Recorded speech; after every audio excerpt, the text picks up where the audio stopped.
Hello there, welcome to the testing notebook. It's the second test, the second of two, the last test before the Australian Grand Prix, the 2016 season gets underway, and it's day one. Only one part of the notebook today because I've been involved with some special projects, more of which throughout the season. Some very exciting special projects. Anyway, so we'll be back to full length, half an hour tomorrow. But let's get on with it. Let's start with Red Bull Racing, shall we?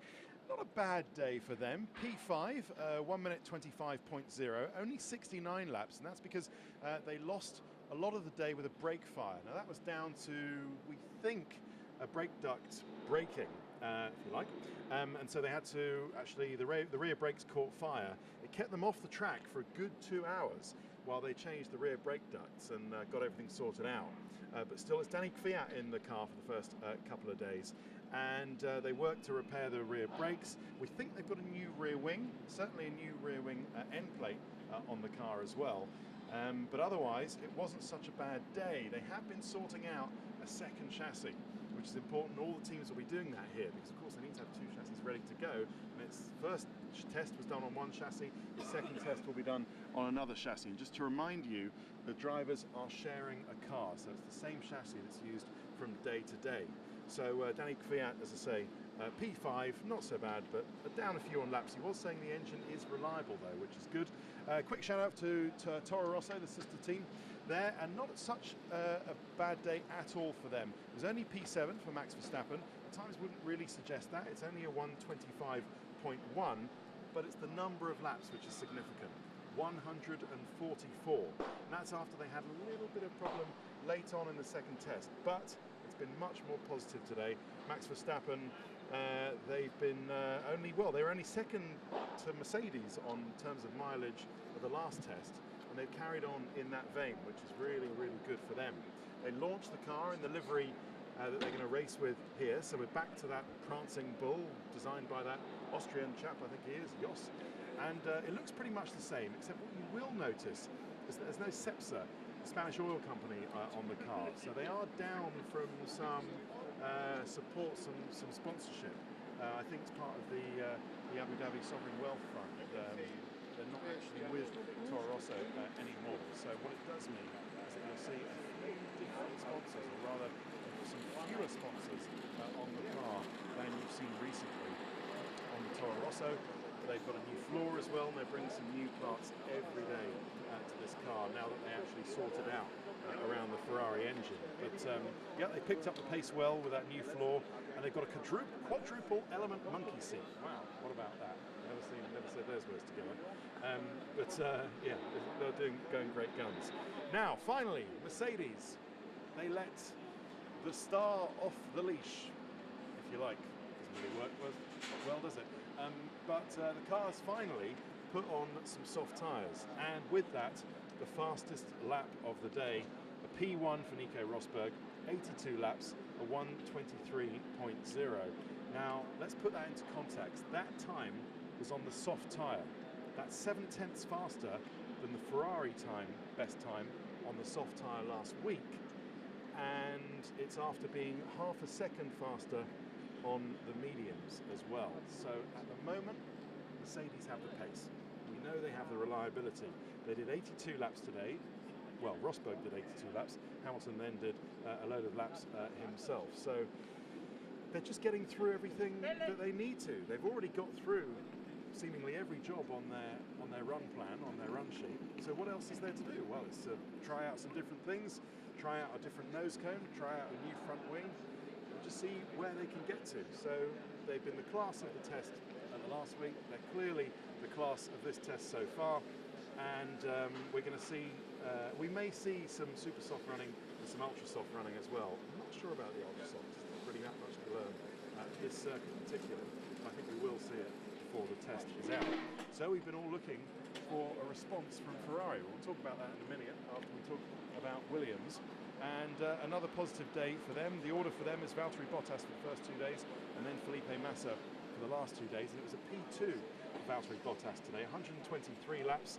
Now he did a 23.2 on the ultra soft, and that was after being half a second off the Mercedes on the soft tyres. So it seems the order is, as I've been saying throughout these testing notebooks, pretty much as we left it in Abu Dhabi, with Mercedes up top, then Ferrari and Williams, gap to Mercedes being half a second a lap. I think you'll agree that's pretty much where they were, where we left off in 2015. It seems to be where they are now, but the encouraging news for Williams is that they haven't put their super duper new front wing and new nose cone on yet. They haven't got some new bits towards the back of the car as well. So there is pace inherent still to come in the Williams for Melbourne, so that's not bad for them. They did more aero work today.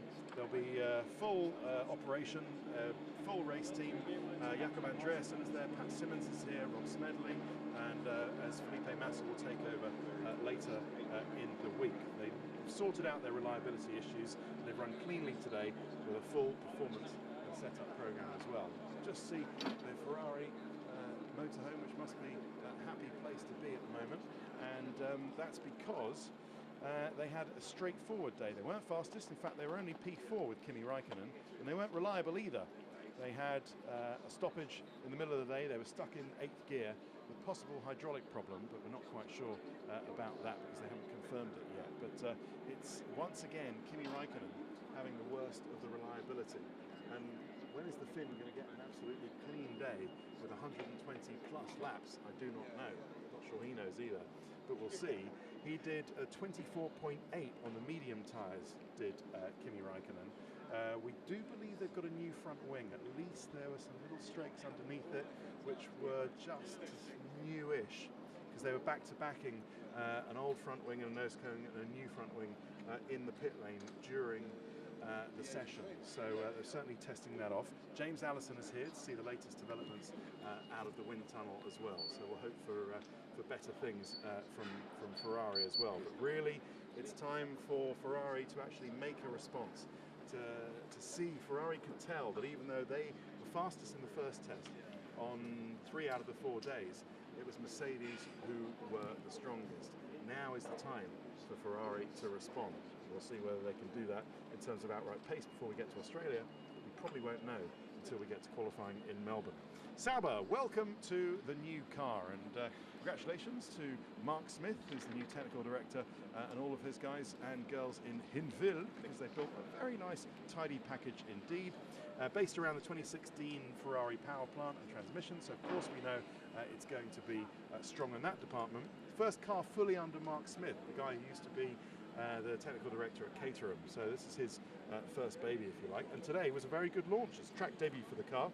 But with that, it was a P9, 103 laps for Felipe Nasr on a 25.4. So that's something for Sauber to build on. And what we don't think that they're going to be doing is actually starting this test with the full aero package for Melbourne, because they've still got things to come. They're late anyway, so late, later than anybody else. So really the car that we see here isn't going to be the car that comes to Melbourne. They've got a lot of work still to do. Let's talk about Renault, because here we are, and we can see Remy Taffin on the phone here, talking to his engine department in Viry-Châtillon, and clearly they're reliable, because even though Kevin Magnussen did conk out at the end of the session at turn 3, I can confirm it was a run dry test, so they deliberately ran the car dry of fuel just to see if their calibrations, their predictions of when it was going to conk out were accurate, which they were. So that's not too bad. 119 laps, not a bad day at all for them. P10 at 25.7. What they don't have is ultimate pace yet. Are they going to get it? Probably not until later on in the season. Manor Mercedes, 45 laps for them, a 27.6. Slowest of the day for Rio Haryanto. They only did 2 laps in the morning because they had an oil leak, so that wasn't too successful a day for Manor Mercedes. And they did announce or confirm that Jordan King was going to be carrying on as their test and reserve driver. No surprise there, because his dad is one of the co-owners at Manor Mercedes. But they did also have Pascal Wehrlein around, but I saw him sort of glad-handing in the Mercedes motorhome, so clearly still. I wonder if he's kind of the Mercedes reserve. Obviously it's ridiculous, he couldn't be able to take Wehrlein out, say if Rosberg or Hamilton fell down the stairs and needed replacing at a short notice on a race weekend. But then my question is, who is the Mercedes I guess it's Esteban Ocon, the Renault test driver. Well, that's a strange flick, isn't it, from allegiances? Anyway, yeah, so Rio Haryanto still getting up to pace in his manner, which leads us to McLaren, because this is well and truly Fernando Alonso's manor round here. Yes, boom boom. And it's Fernando today, Jenson Button tomorrow, Fernando the next day, Jenson Button the last day. They've got new side pods because they're having to run different bits on the engine from Honda. This is much closer to the Australia Grand Prix spec on the power plant on the engine for McLaren Honda. So they have got some improvements. As we said at the last test, they'll decide which bits from test 1 and which bits from test 2 they put together. And those will be, that'll be the power unit package together with the MGUH, the engine UK, the battery, the energy store, all the rest of it, the ICE, which actually goes to Melbourne. But the car did indeed stop on track with a control electronics failure. It also had a telemetry failure, so they couldn't tell what was going on. They did some long runs after a qualifying simulation in the morning, and that qualifying simulation netted them. What time did it net them?